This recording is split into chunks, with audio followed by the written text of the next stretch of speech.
श्री विष्णु पुराण पंचम अंश पहला अध्याय। वसुदेव देवकी का विवाह।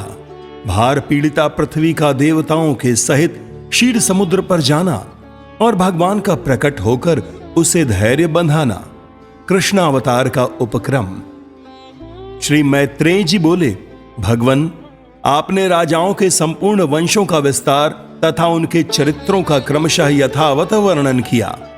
अब हे ब्रह्मर्षि, यदुकुल में जो भगवान विष्णु का अंशावतार हुआ था उसे मैं तत्वतः और विस्तार पूर्वक सुनना चाहता हूं। हे मुने, भगवान पुरुषोत्तम ने अपने अंशांश से पृथ्वी पर अवतीर्ण होकर जो जो कर्म किए थे उन सब का आप मुझसे वर्णन कीजिए। श्री पराशर जी बोले, हे मैत्रेय, तुमने मुझसे जो पूछा है वह संसार में परम मंगलकारी भगवान विष्णु के अंशावतार का चरित्र सुनो। हे महामुने, पूर्व काल में देवक की महाभाग्यशालिनी पुत्री देवी स्वरूपा देवकी के साथ वसुदेव जी ने विवाह किया। वसुदेव और देवकी के वैवाहिक संबंध होने के अनंतर अर्थात विदा होते समय भोजनंदन कंस सारथी बनकर उन दोनों का मांगलिक रथ हाँकने लगा। उसी समय मेघ के समान गंभीर घोष करती हुई आकाशवाणी कंस को ऊंचे स्वर से संबोधन करके यूं बोली, अरे मूढ़, पति के साथ रथ पर बैठी हुई जिस देवकी को तू लिए जा रहा है, इसका 8वां गर्भ तेरे प्राण हर लेगा। श्री पराशर जी बोले, ये सुनते ही महाबली कंस म्यान से खड्ग निकालकर देवकी को मारने के लिए उद्यत हुआ। तब वसुदेव जी यों कहने लगे, हे महाभाग, हे अनघ, आप देवकी का वध न करें। मैं इसके गर्भ से उत्पन्न हुए सभी बालक आपको सौंप दूंगा। श्री पराशर जी बोले, हे द्विजोत्तम, तब सत्य के गौरव से कंस ने वसुदेव जी से बहुत अच्छा कह देवकी का वध नहीं किया। इसी समय अत्यंत भार से पीड़ित होकर पृथ्वी गौ का रूप धारण कर सुमेरु पर्वत पर देवताओं के दल में गई। वहां उसने ब्रह्मा जी के सहित समस्त देवताओं को प्रणाम कर खेद पूर्वक करुण स्वर से बोलती हुई अपना सारा वृत्तांत कह सुनाया। पृथ्वी बोली, जिस प्रकार अग्नि सुवर्ण का तथा सूर्य गो अर्थात किरण समूह का परम गुरु है, उसी प्रकार संपूर्ण लोकों के गुरु श्री नारायण मेरे गुरु हैं। वे प्रजापतियों के पति और पूर्वजों के पूर्वज ब्रह्मा जी हैं तथा वे ही कला काष्ठा निमेष स्वरूप अव्यक्त मूर्तिमान काल हैं। हे देवश्रेष्ठ गण, आप सब लोगों का समूह भी उन्हीं का अंश स्वरूप है। आदित्य, मरुदगण, साध्यगण, रुद्र, वसु, अग्नि, पितृगण और अत्रि आदि प्रजापति गण, ये सब अप्रमेय महात्मा विष्णु के ही रूप हैं। यक्ष, राक्षस, दैत्य, पिशाच, सर्प, दानव, गंधर्व और अप्सरा आदि भी महात्मा विष्णु के ही रूप हैं। ग्रह, नक्षत्र तथा तारा गणों से चित्रित आकाश, अग्नि, जल, वायु, मैं और इंद्रियों के संपूर्ण विषय, ये सारा जगत विष्णुमय ही है। तथापि उन अनेक रूपधारी विष्णु के ये रूप समुद्र की तरंगों के समान रात दिन एक दूसरे के बाध्य बाधक होते रहते हैं। इस समय काल नेमी आदि दैत्यगण मर्त्य लोक पर अधिकार जमाकर अहर्निश जनता को क्लेशित कर रहे हैं। जिस काल नेमी को सामर्थ्यवान भगवान विष्णु ने मारा था, इस समय वही उग्रसेन के पुत्र महान असुर कंस के रूप में उत्पन्न हुआ है।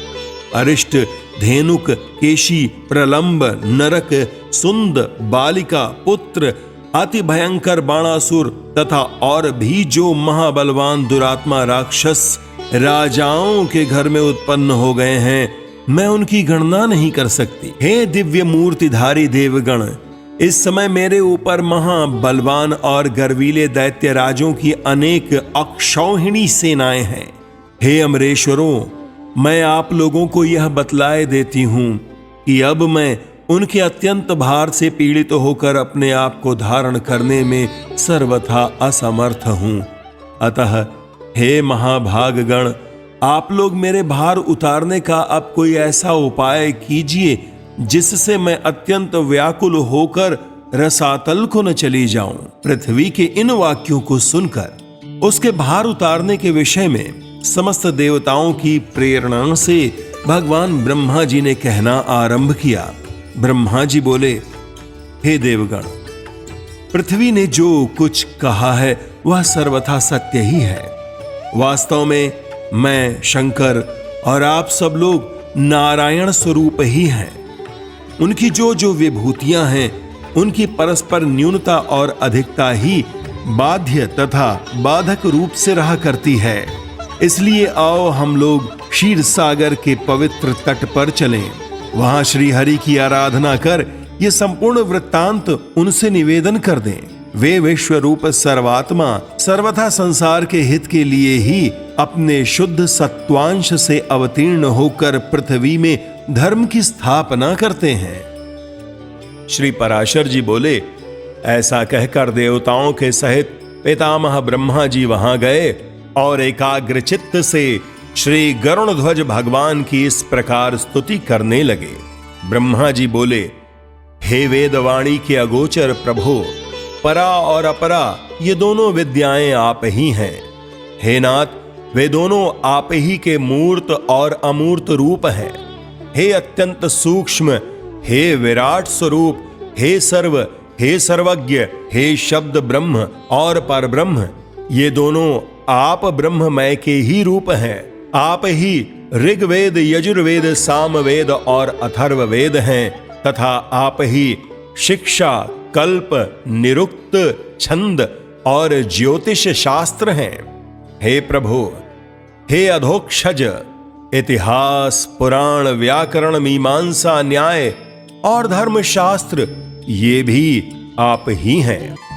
हे आद्यपते, जीवात्मा, परमात्मा, स्थूल सूक्ष्म देह तथा उसका कारण अव्यक्त, इन सब के विचार से जो अंतरात्मा और परमात्मा के स्वरूप का बोधक वेदांत वाक्य है वह भी आपसे भिन्न नहीं है। आप अव्यक्त, अनिर्वाच्य, अचिंत्य, नाम वर्ण से रहित, हाथ पांव तथा रूप से हीन, शुद्ध, सनातन और पर से भी पर हैं। आप कर्णहीन होकर भी सुनते हैं, नेत्रहीन होकर भी देखते हैं, एक होकर भी अनेक रूपों में प्रकट होते हैं, हस्त पादादि से रहित होकर भी बड़े वेगशाली और ग्रहण करने वाले हैं, तथा सबके अवेद्य होकर भी सबको जानने वाले हैं। हे परमात्मन, जिस धीर पुरुष की बुद्धि आपके श्रेष्ठतम रूप से पृथक और कुछ भी नहीं देखती, आपके अणु से भी अणु और दृश्य स्वरूप को देखने वाले उस पुरुष की आत्यंतिक अज्ञान निवृत्ति हो जाती है। आप विश्व के केंद्र और त्रिभुवन के रक्षक हैं। संपूर्ण भूत आप ही में स्थित हैं तथा जो कुछ भूत, भविष्यति और अणु से भी अणु है वह सब आप प्रकृति से परे एकमात्र परम पुरुष ही हैं। आप ही 4 प्रकार का अग्नि होकर संसार को तेज और विभूति दान करते हैं।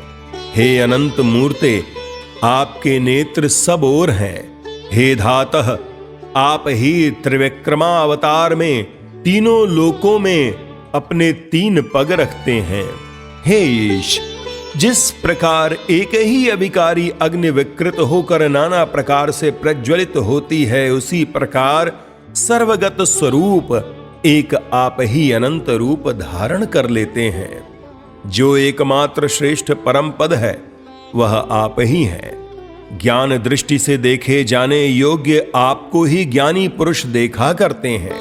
हे परमात्मन, भूत और भविष्यत जो कुछ स्वरूप है वह आपसे अतिरिक्त और कुछ भी नहीं है। आप व्यक्त और अव्यक्त स्वरूप हैं, समष्टि और व्यष्टि रूप हैं। आप ही सर्वज्ञ, सर्वसाक्षी, सर्वशक्तिमान एवं संपूर्ण ज्ञान, बल और ऐश्वर्य से युक्त हैं। आप ह्रास और वृद्धि से रहित, स्वाधीन, अनादि और जितेंद्रिय हैं तथा आप श्रम, तंद्रा, भय, क्रोध और काम आदि से रहित हैं। आप अनिंद्य, अप्राप्य, निराधार और अव्याहत गति हैं। आप सबके स्वामी, अन्य ब्रह्मादि के आश्रय तथा सूर्यादि तेजों के तेज एवं अविनाशी हैं। आप समस्त आवरण शून्य असहायों के पालक और संपूर्ण महाविभूतियों के आधार हैं। हे पुरुषोत्तम, आपको नमस्कार है। आप किसी कारण, अकारण अथवा कारणाकारण से शरीर ग्रहण नहीं करते, बल्कि केवल धर्म रक्षा के लिए ही करते हैं। श्री पराशर जी बोले, इत्येवं संस्तवं श्रुत्वा मनसः भगवान जः ब्रह्माण माह प्रीतेन विश्वरूपम प्रकाशयन्। इस प्रकार स्तुति सुनकर भगवान अज अपना विश्व रूप प्रकट करते हुए ब्रह्मा जी से प्रसन्न चित्त से कहने लगे। श्री भगवान बोले, हे ब्राह्मण, देवताओं के सहित तुमको मुझसे जिस वस्तु की इच्छा हो वह सब कहो और उसे सिद्ध हुआ ही समझो। श्री पराशर जी बोले, तब श्री हरि के उस दिव्य विश्व रूप को देखकर समस्त देवताओं के भय से विनीत हो जाने पर ब्रह्मा जी पुनः स्तुति करने लगे। ब्रह्मा जी बोले, हे सहस्रबाहो, हे अनंत मुख एवं चरण वाले, आपको सहस्रों बार नमस्कार हो। हे जगत की उत्पत्ति, स्थिति और विनाश करने वाले, हे अप्रमेय, आपको बारंबार नमस्कार हो। हे भगवान, आप सूक्ष्म से भी सूक्ष्म, गुरु से भी गुरु और अति बृहत प्रमाण हैं तथा प्रधान, प्रकृति, महतत्व और अहंकार आदि में प्रधान भूत मूल पुरुष से भी परे हैं। हे भगवान, आप हम पर प्रसन्न होइए। हे देव, इस पृथ्वी के पर्वत रूपी मूल बंध इस पर उत्पन्न हुए महान असुरों के उत्पात से शिथिल हो गए हैं। अतः हे अपरिमित वीर्य, ये संसार का भार उतारने के लिए आपकी शरण में आई है। हे सुरनाथ, हम और ये इंद्र, अश्वनी कुमार तथा वरुण, ये रुद्रगण, वसुगण, सूर्य, वायु और अग्नि आदि अन्य समस्त देवगण यहां उपस्थित हैं। इन्हें अथवा मुझे जो कुछ करना उचित हो उन सब बातों के लिए आज्ञा कीजिए। हे ईश, आप ही की आज्ञा का पालन करते हुए हम संपूर्ण दोषों से मुक्त हो सकेंगे।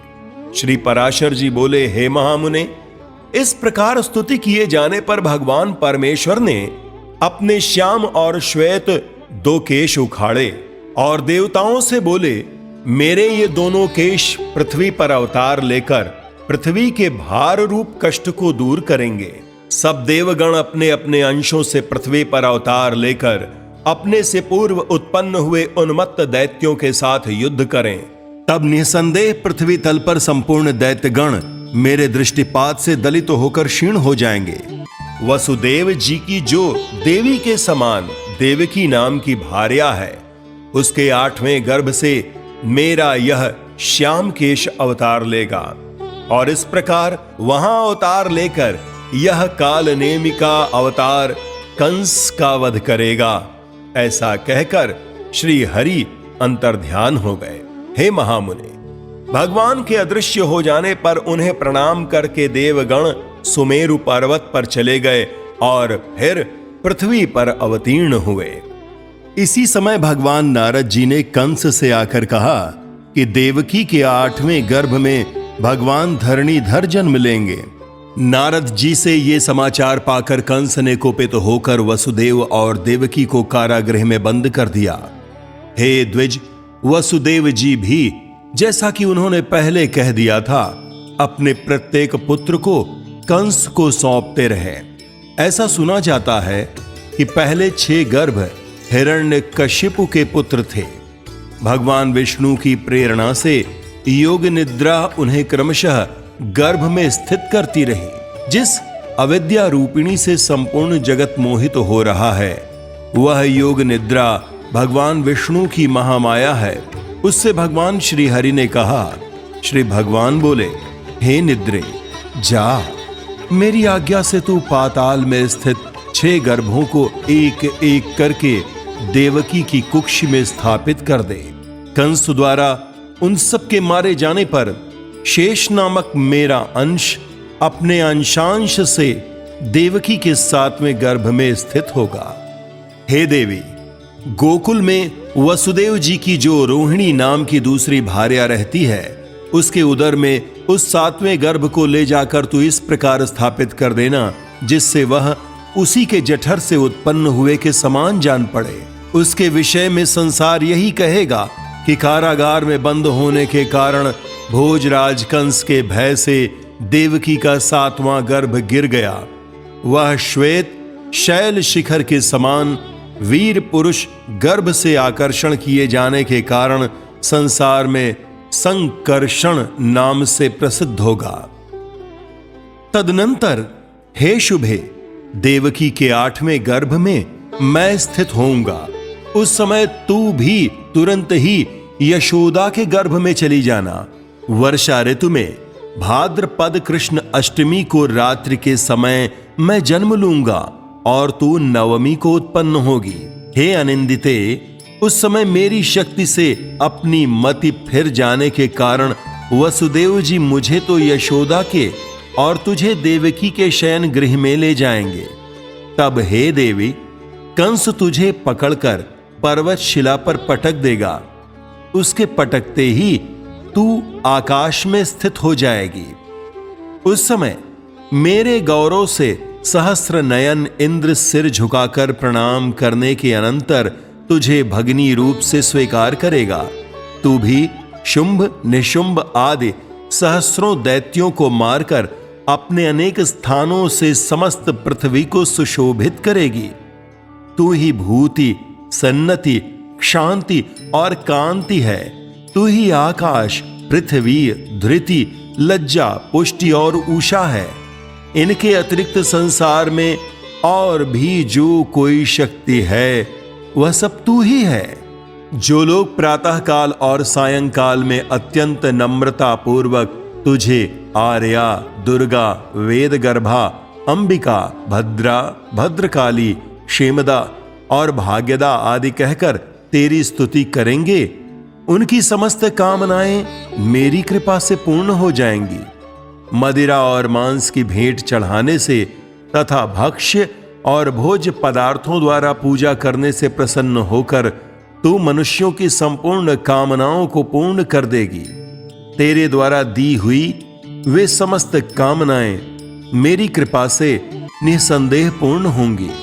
हे देवी, अब तू मेरे बतलाए हुए स्थान को जा।